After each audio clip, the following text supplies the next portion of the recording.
సుందరకాండ అనేటటువంటిది రామాయణంలో ఒక భాగం, ఒక కాండ. కానీ దానికి అధిదేవత హనుమంతుడు. కాబట్టి సుందరకాండ అంటే హనుమత్ స్వరూపమే. హనుమంతుడిని ఆరాధిస్తే ఎటువంటి ప్రయోజనాలు పొందుతామో ఆ సుందరకాండని ఆరాధించేటటువంటి విధానం ద్వారా కూడా అటువంటి ప్రయోజనాలు. గ్రంథాన్ని ఆరాధించటం ఏమిటి అంటే పారాయణ చేయటం. సుందరకాండ పారాయణ చేయటం ద్వారా కూడా అటువంటి ఫలితాలు మనం పొందగలుగుతాం. హనుమాన్ కల్పవృక్షో మే హనుమాన్ మమ కామధుక్ చింతామణిస్తు హనుమాన్ కో విచార కుతో భయం అన్నాడు పరాశర మహర్షి పరాశర సంహితలో. హనుమద్భక్తులందరికీ కూడా ప్రమాణమైనటువంటి గ్రంథం పరాశర సంహిత. ఆ పరాశర మహర్షి చెప్పినటువంటి మాట అది. హనుమంతుడు కల్పవృక్షము, కామధేనువు, చింతామణి అని.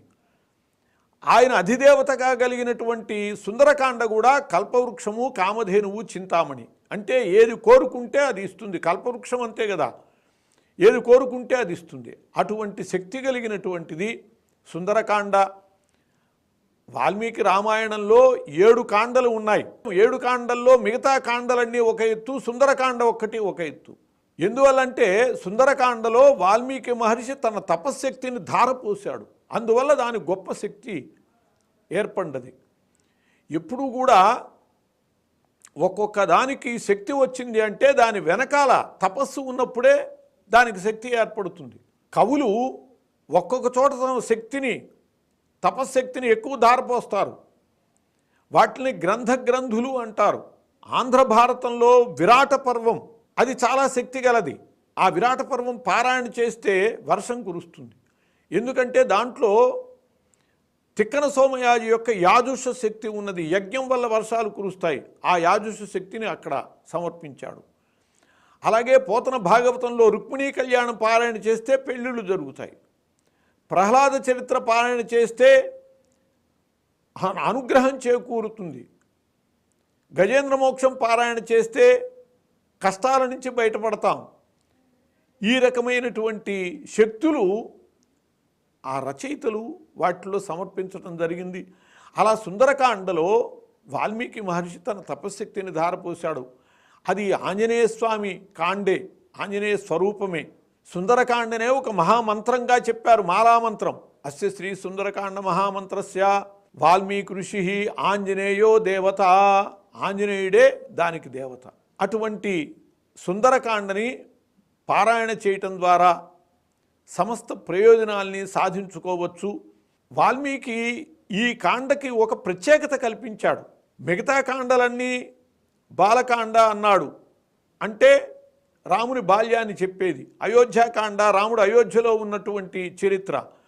అరణ్యకాండ రాముడు అరణ్యవాసం చేసిన కాండ. కిష్కింధాకాండ, యుద్ధకాండ, ఇవన్నీ పేర్లు అర్థమవుతున్నాయి. కానీ సుందరకాండ అని ప్రత్యేకమైన నామకరణం చేయటం జరిగింది. ఏమిటి సుందరత్వము అంటే నష్టప్రాప్తిస్తు సుందర అన్నారు.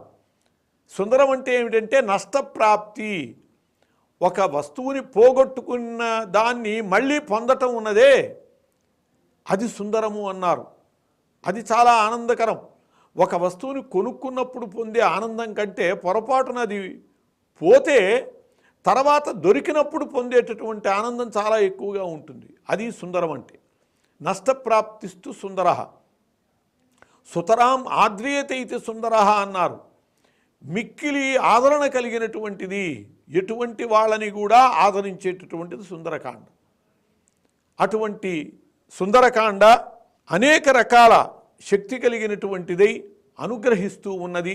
ఎంతటి మహిమ గలది అంటే యథా సర్వేషు దేవేషు శ్రీరామో పరమో మతః తథా రామాయణే శ్రీమన్ సుందరకాండ ఉత్తమః అని చెప్పబడ్డది.